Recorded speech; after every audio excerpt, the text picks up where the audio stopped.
Cheers, guys. Cheers. Welcome back to the channel. Hope everybody is doing well. It is Saturday night. And we've got FA Cup action this weekend.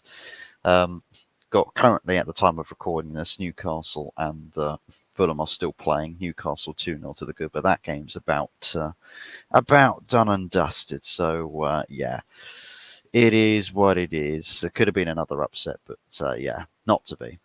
But oh well. These days, you could say that Newcastle winning games are upsets, but yeah, we won't get into that. We won't talk the curse of giant killings or upsets, if you will, because there is very much possibility that this sort of thing could happen tomorrow, because we play Newport County away. And it's not exactly out of Manchester United's DNA to squander the chances that we have against lesser opposition and end up completely embarrassing ourselves. It's definitely a distinct possibility. So we shan't rule it out, but we will not tempt fate with football gods in any way, shape, or form. So yeah, don't look at me. Football gods, don't shoot the messenger. Don't look at me.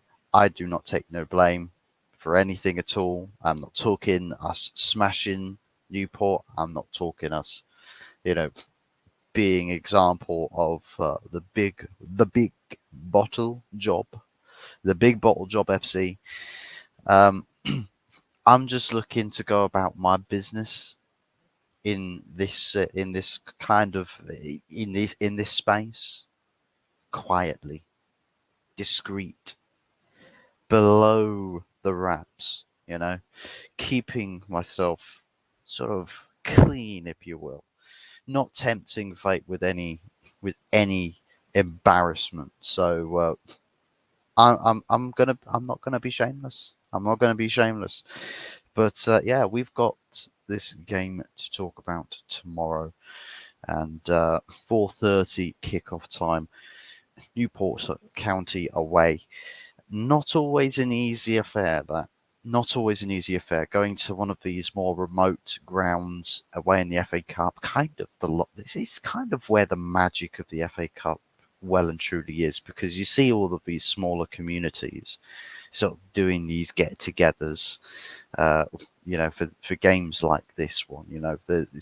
I'll remember it with my with the time when I was much younger with Aldershot Town having Manchester United come to play, and that was something really special, because it was just, even though we weren't really around Aldershot, the words travelled far and wide. Manchester United are coming to town, so there's a lot of hype, there's a lot of buzz, and that's kind of what you get in these other communities. It's not Premier League versus Premier League exclusive with this one, and it's quite special. I mean, we've seen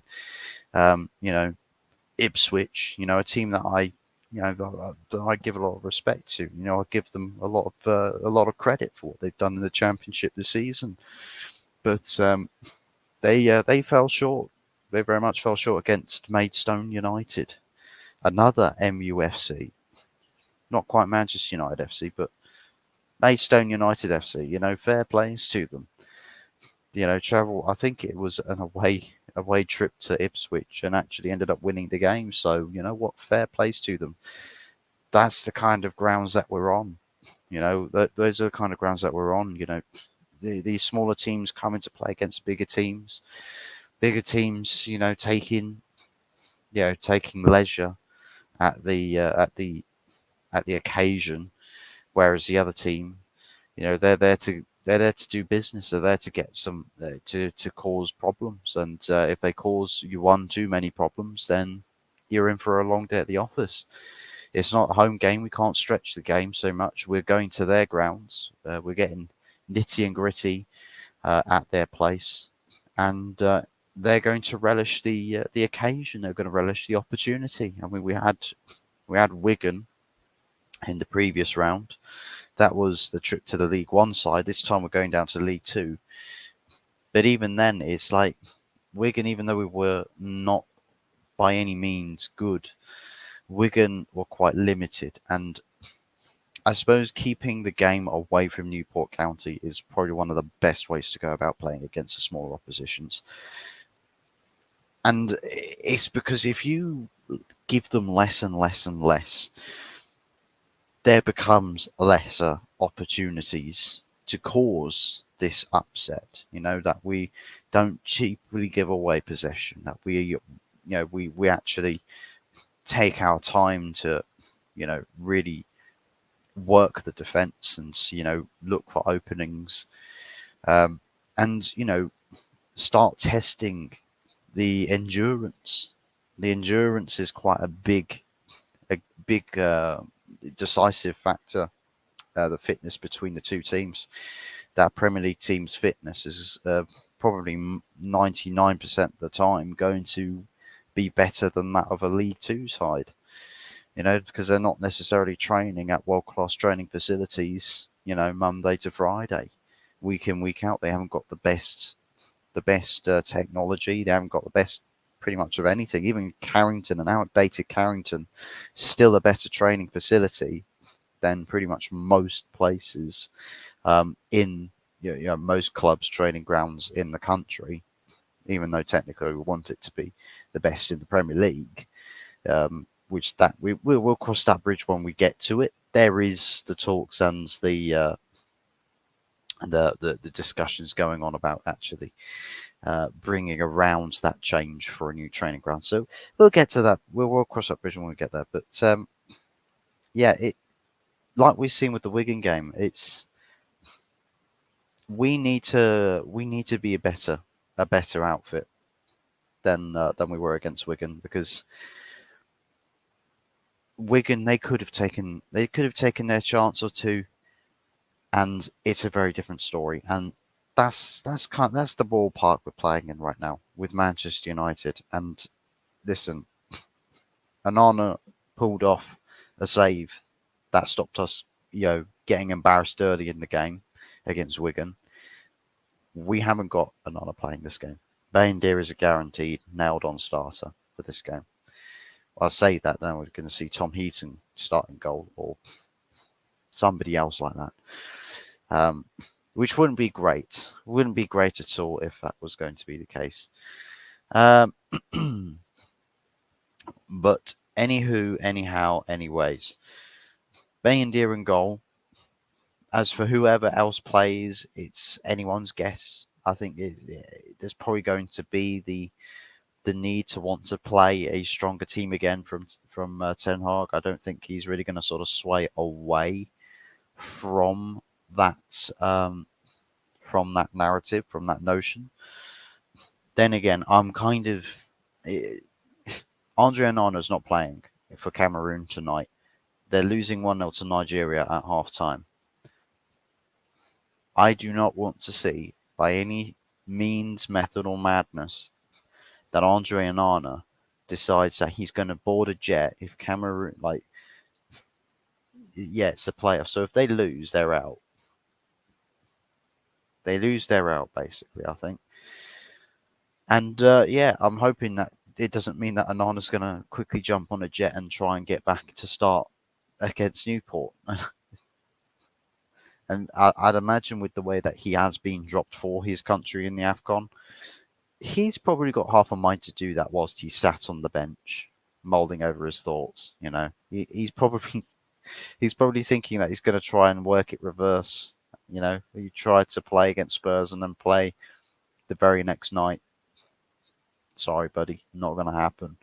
And if Ten Hag allows it to happen, if somehow, some way, Onana actually starts tomorrow afternoon after Onana flies back from AFCON tonight, I would be just at a complete loss for words.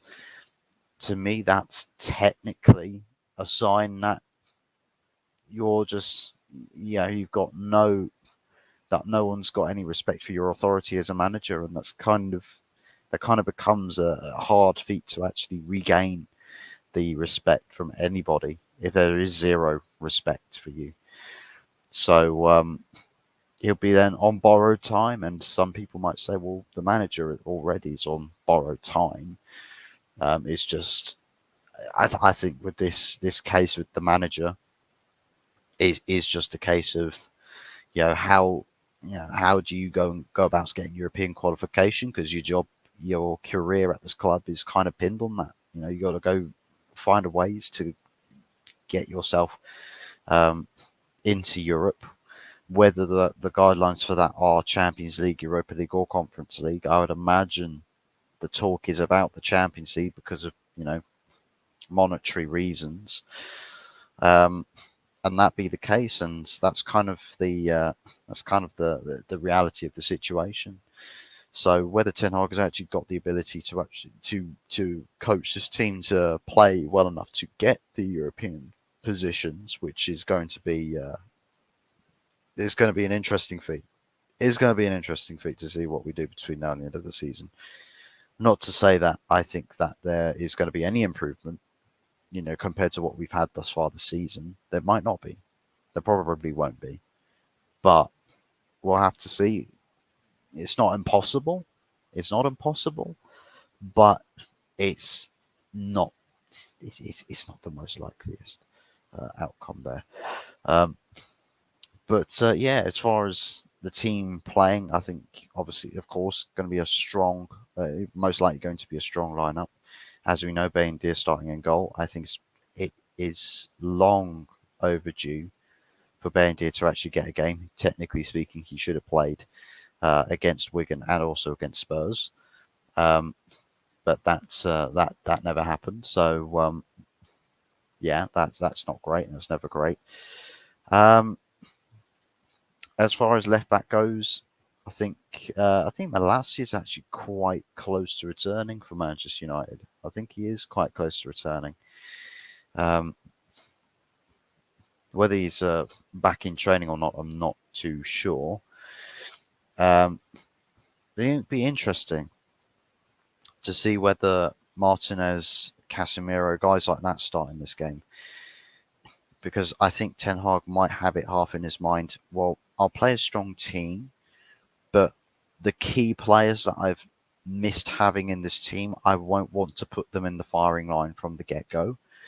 I want to operate with a slightly different team here before I decide to bring out the heavy hitters in the bigger games. And Wolves, I think Wolves on Thursday, a midweek game, is the next game on the agenda for Manchester United after the Newport County game. So he might have half a mind on that Premier League fixture there. There could be a bit of wisdom to that. But it's also, you kind of look at it, if you are a Manchester United fan, you're sort of looking at it like, well, knowing how the rotation players are like, knowing what some of the other first team players are like, there's not an awful lot of trust that we've got there.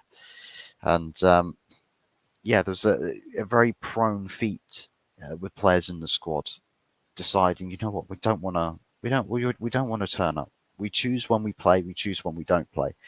And that's a kind of mentality that should never exist at a football club. Whether that's going to be around for much longer, I'm not too sure. There might be a bit of stubbornness to sort of kick out a culture at this club, and there is a part to this in the extra topical points that I want to discuss in this video regarding bad cultures. And this is something that I've seriously flagged, and it's recency. It is a recent event.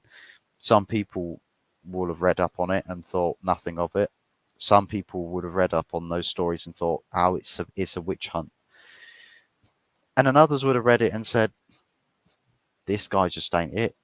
He's absolutely embodied to perfection, exemplified to perfection the one attitude and character that Manchester United, that Sir Alex Ferguson got rid of."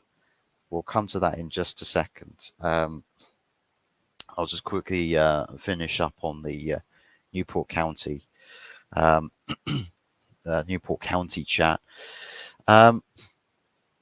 As far as that team goes, of course, I've covered the goalkeeper, the defence. I think maybe a case if Luke Shaw's fit, then quite possibly he'll play at left back, or it could be a case that Delo starts at on one full back position and Wan-Bissaka starts on the other. He might opt to go with that again. I think Varane's probably nailed on to start. Whether Martinez starts or Johnny Evans or somebody like that. I think Harry Maguire is included in this matchday squad, so he's probably going. We might see Harry Maguire getting a start in this game. I think Kobe Mainu, among others, also included in midfield. So I think Kobe Mainu might see a game here. Again, Casemiro is a big question mark. Will he see a game? He might be a bench option. And possibly Scott McTominay might start. Again, just a player that I'm not entertained with whatsoever. And I think it's, again, if talks of long overdues, selling Scott McTominay is long overdue, and I'm absolutely singing the praises of any story or media report that says that Scott McTominay is on the sale list, because that's exactly where he should be. That's exactly where he should be. On the sale list, not to Manchester United level for what we should be. And that's what it's about. It's what we should be. Not where we are. Oh, it's reality of the situation. Suck it up. How about no? How about I don't suck it up? How about I don't sit back and accept being fed absolute shite? How about I don't accept that? How about I keep the standards for my club off the ground and say that we have to be better than this? Do better. Do better than this. Do better than Scott McTominay. Take whatever stat you've got, dry your McTominay apologist tears, and stick your pro McTominay agendas up your backsides. Swivel on it if you wish to. He should not be a Manchester United player. End of story. Shouldn't be here. But anyways, he's probably going to end up getting a start in this game because Ten Hag loves him. Every manager loves him, and it's a toxic relationship. It is a toxic relationship. There's something about maybe Scott McTominay is advocated for by all of the teammates that have power in the dressing room. That people are just like, yeah, no, Scott McTominay, we love him, boss. Don't bench him. He might be that type of character. I don't know what the story is with why McTominay plays lots and lots and lots of games. Do not understand it. But a club that is serious won't have Scott McTominay on the books. They just wouldn't. Bruno Fernandes probably, again, guaranteed to start. He played against Wigan, so he's more than likely going to play against Newport County. The front three, as far as front three is concerned, Garnacho probably plays. Højlund probably starts up top. Martial, of course, out for 10 weeks. 250k a week between now and the end of the season, doing absolutely nothing. Typical Manchester United business, that is. Typical Manchester United business. But it's something that Ineos will definitely frown upon that. And I think will rush to take the appropriate action in the summer to ensure that it's never going to be the case again for Manchester United, where we've got a player that can see out the remainder of a contract on 250k a week and do absolutely nothing with it. The right-hand side, I don't know. It'll probably be Rashford, because Rashford's now become undroppable. So yeah, essentially that's kind of the rundown on the team that I think is probably going to play against Newport. So just a quick recap on that. So Bandier in goal. Probably go with Delo left back, Johnny Evans for around centre backs, or Johnny Evans / Harry Maguire, one of those two. One Wan-Bissaka at right back. Got Mainu and McTominay in midfields. Bruno Fernandes in front of them with Garnacho, Rashford, and then Højlund up the top. That's my, I'd say, prediction. My predicted starting 11 for this game. And as for a score, I said, I'm pretty sure I said something like a 2-3-0 scoreline against Wigan. So I'll probably just go with the same. I see people talking about it on Twitter. If we don't score 5 past Newport County, this club will be absolutely buried. And it's like, you've said it about pretty much every team that we should have blown out of the water anyways. We've never done things the easy way. We never have. So, those are the cards that we've just been dealt. So you just have to swallow that, and move on. With this team was not capable of doing what you expect it to do. Which is funny because I actually say that the standards should be that we demand better. And that is the case, we should demand better. But the reality of it is that we are not that team. We'll demand to be better than that. And I think now that Ineos is here, that we should definitely ride on the back of that. We should definitely ride on the back of demanding for the very, very best. And maybe making public agendas against players to say, well, this player we've watched for too long. We know he's not good enough and not being good enough for this club for too long. Ineos, do your thing. And maybe they might see it the way of the fans and act accordingly. It's possible. Fans do have power, but it needs a unified voice. It needs a collective voice in order to make change. But that would require Manchester United fans to actually show even the slightest bit of respect for each other. Whether that's going to be the case or not, we'll have to see. But yeah, essentially that is the Newport County preview sector of the video done. Marcus Rashford. Short and sweet. Please leave my club. Please leave Manchester United. You don't want to be here. I know that. I know that now. You don't want to be here. How would I know that you don't want to be here? You're a Manchester lad though, right? You're a product of the academy, right? Yeah, about that. When someone wants to be a Manchester United player, they want to be disciplined. They want to be a collected individual. They want to be mature.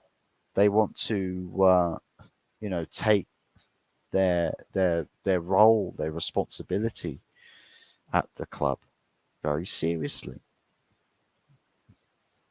Okay, so right.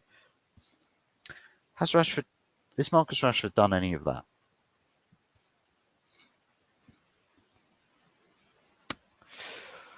Short answer, no. This season, most specifically, poor performances, poor body language, poor attitude, and now very, very poor discipline. We saw the story spoken about it last week in the medias. Marcus Rashford went out to party. One source says that he went out on Wednesday night, but then he stayed at home. He stayed away on the Thursday. He didn't do anything on the Thursday, and then he fell ill on the Friday. He called ill for training. He called up and said, "Sorry guys, I can't make it to training. I feel too unwell." Later reports have come out to say he was actually out on the Thursday night and was actually out at a nightclub, allegedly out at a nightclub, probably about 6 to 7 hours before training. on the Friday. Yeah. And he's now called in sick on the Friday to say, well, I can't make it in, guys. I can't make it in. That's just bad responsibility. That's bad responsibility. You know, you or rather bad discipline to not taking on your responsibility. And this is the thing. We're talking about a news story that speaks about Manchester United players missing training through drinking and partying too much before training the very next day. Swear Sir Alex Ferguson came to Manchester United to fight against a drinking problem. A culture at the club where people were drinking. Is this not the same ballpark? Is Rashford missing out his football responsibilities by drinking too much, partying too much? Is that not part and parcel to being the model professional player? The example of standards that you're meant to be setting as a Manchester United player, is that not part of what you're doing this for? Yet you're here calling in sick whilst being out clubbing hours before. It's not good enough. It is not good enough. It isn't good enough. And this is what I'm talking about. Toxic cultures, bad attitudes, bad behaviours. This club is being dragged through the shit too long. And Marcus Rashford, on the basis that if any of this is true, on those bases, if it is true, Marcus Rashford, I sincerely hope he is the first one out of the door in the summer. Because he is the one player that has pissed me off the most, more so than anybody else at that club. Can't say it's Jadon Sancho because he kind of jumped off the face of the planet until January transfer window started and then flew off to Dortmund. He's not in our hair right now. Marcus Rashford is. He's still here. He's still taking a humongous wage to go out drinking, to go out clubbing into the early hours of the morning with training responsibilities and duties later that same day. Great job.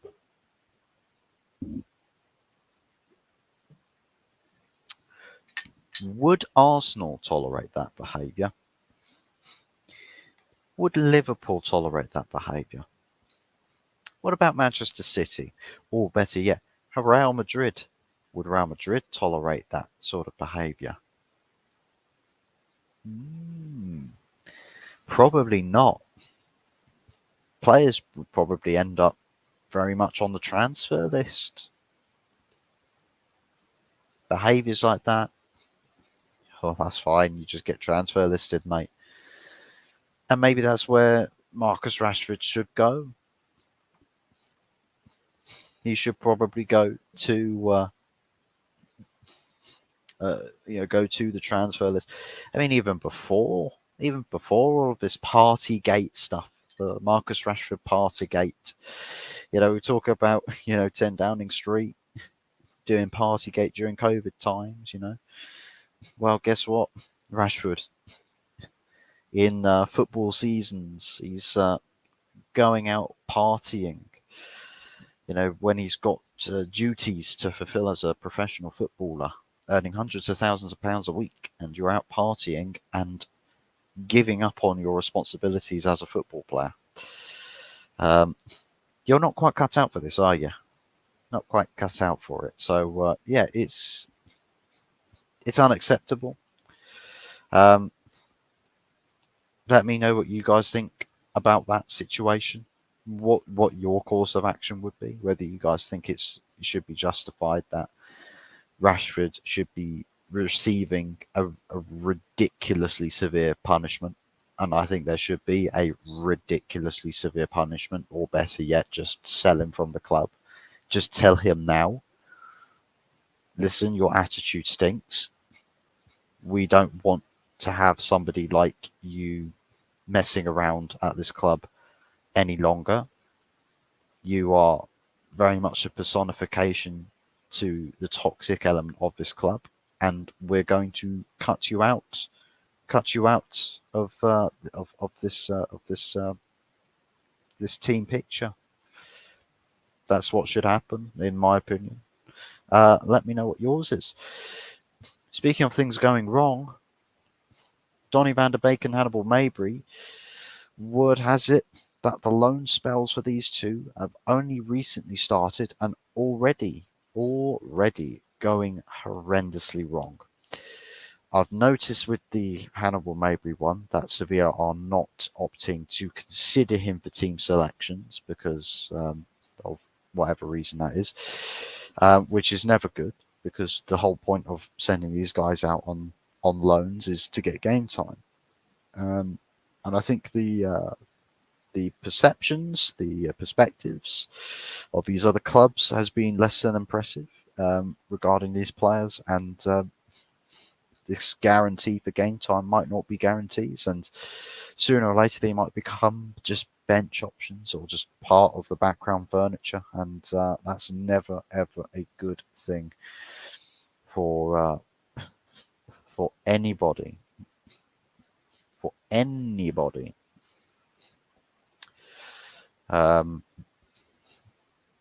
So yeah, basically, trouble, more trouble, and this is something I picked up on because I feel like with Manchester United and loaning players, there's never really a huge amount of care about where a player goes on loan. They just throw a player out. They throw a player out and just say, whichever club. It's like if you were to blindfold yourself and take a dart, aim it at you sort of aim it at the world map, and you say, wherever this dart will land is where I'm going to go on holiday. So you throw the dart at the world map, and you just see it land on some random country that you've never seen or heard of before. That's kind of what it feels like Manchester United's loan policy is. Unless it's for a significant name going to a significant club, there's not really much thought process behind actually sending a player on loan to another club. It's just you not get game time. You go that club. You kick football. You come back in summer. We loan you again. And there's no real method to the madness, and it's about time that Ineos, along with pretty much everything else in Manchester United, actually opts to fix up on every policy that we have, and that does include loan policies, not just transfer policies in terms of buying and selling, but loans as well. Because the players that could be special, we send them on loan somewhere, they do absolutely nothing. They get labelled as, troublesome or not good enough, and then it's a loan deal wasted. Loan deal wasted for club, and loan deal wasted for player, and it kills off valuable time. Valuable time where a player could be honing his craft to get to a certain level. By the time you reach that level, he'll be ready to take the next step at his parent club, and that's that's just another problem that we've got to think about, another problem that needs fixing. But just to finish off the show, to take the subject away from Manchester United, Jurgen Klopp at Liverpool.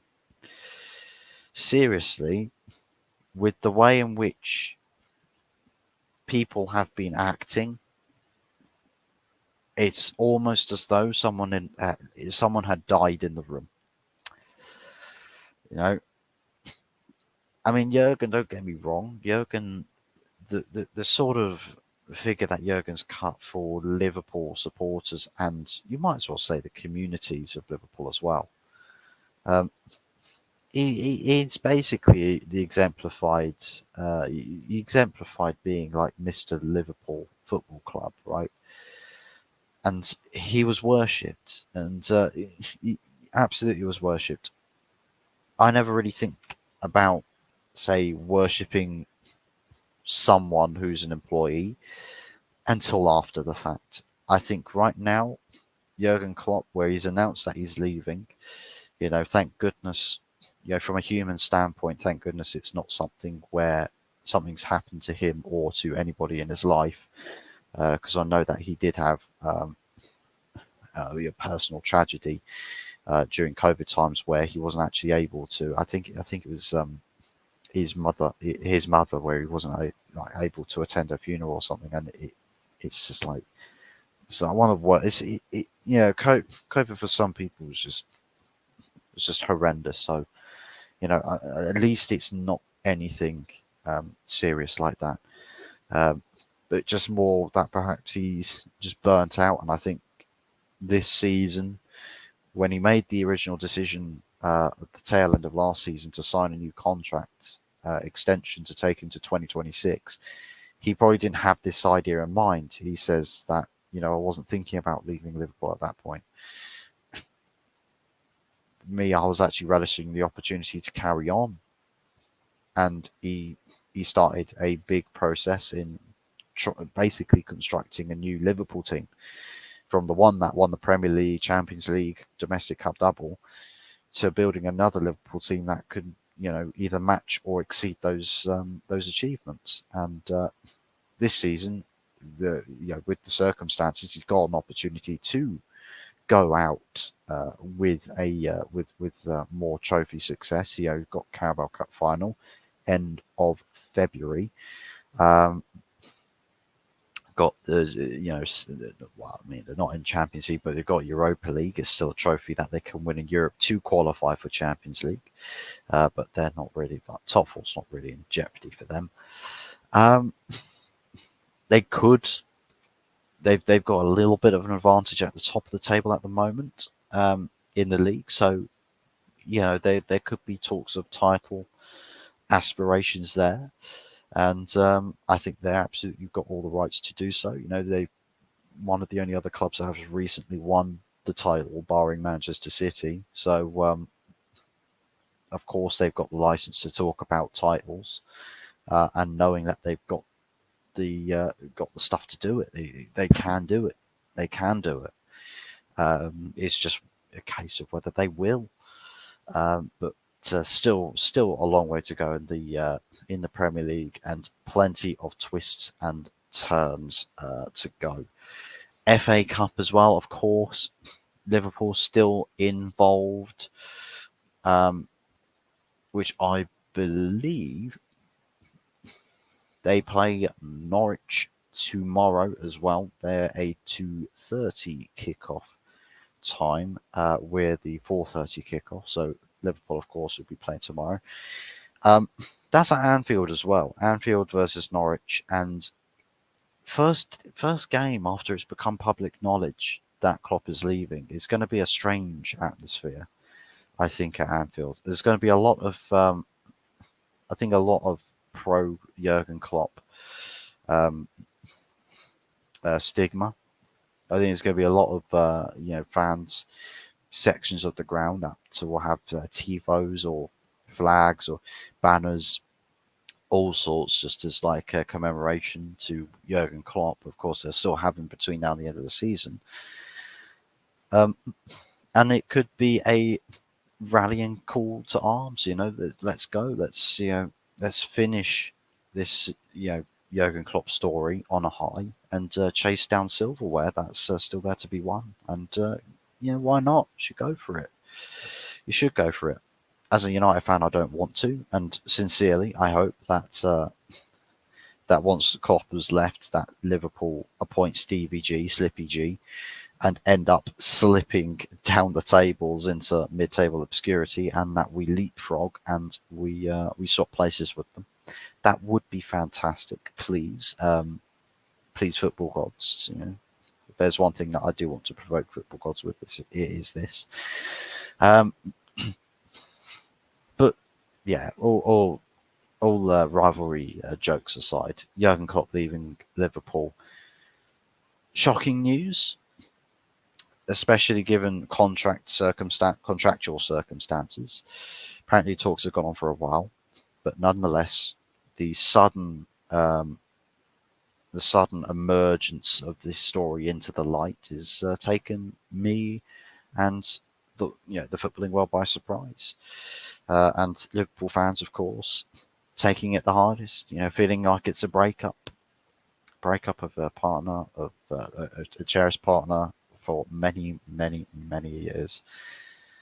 But maybe now they somewhat know what it feels like, what it felt like when Ferguson announced his retirement. So yeah, maybe there's that, but nonetheless, nonetheless, I see there's people talking about, oh, well, that means Pep might leave very, very soon. Maybe if 415 charges lands and they get found guilty, he'll end up leaving, and Man City go to. I mean, that'll be amazing if Man City go to League Two, maybe further beyond that, and Liverpool go back to mid-table obscurity. And then Ten Hag said, that it was memed. It became the joke, the talk of the town. Era's come to an end. Jurgen Klopp's Liverpool era is coming to an end. Pep Guardiola's Manchester City era could come to an end. And it would be very, very hilarious to me if that happens. Arsenal fans are not going to enjoy that. They're going to be absolutely loving it. Carl Arteta might be getting some contract extension going on. So, yeah, they might be really looking forward to the title charges every single season now, and they'll probably still fall flat on their face. But Ineos, you've come in at the time where other eras around you might well and truly be ending. You've got to attack this. You've got to attack this. So go out there and get it done. Yeah, do what needs to be done. Get us competing, and let's talk about trophies again. Let's talk about Manchester United and winning trophies. But guys, let me know your thoughts and your feelings about the subjects that we've spoken about in the video today. It's a long one. It is a long one, but there was a lot to put into this. So please do leave your thoughts and your feelings in the comment section down below. If you wouldn't mind also, whilst you're doing that, hitting the like on the video and subscribing if you haven't done so already, and all of that lovely, lovely stuff. You've got the match reaction to come after the game tomorrow, by which I should be back from work because I am working on that Sunday, and I think it is a game starting 30 minutes after I finish my work. So I'm sure I'll be able to keep good tabs on that game, and then definitely giving live match reaction, and that will be a live stream. So all of that good stuff, and on top of that, other stuff going on Sunday as well. Other shows which I believe I'll be tagging along to. And a few other shows happening next week as well, and all of that good stuff. Also got the Royal Rumble tonight, so I'm going to look forward to watching that, all the highlights of which that you see from the Royal Rumble. But yeah, that's it from me for tonight. Enjoy yourselves a fantastic Saturday evenings, and have yourself a blessed Sunday as well, and all of that good stuff. I'm hoping that my Sunday is blessed and is a good day at work. I'm hoping for, but yeah, it's only hope that I've got at the moment. But nonetheless, that's it from me for tonight. Thank you very much for watching, everybody. Take care, goodbye, and we'll see you again tomorrow. Until then, I'm out of here.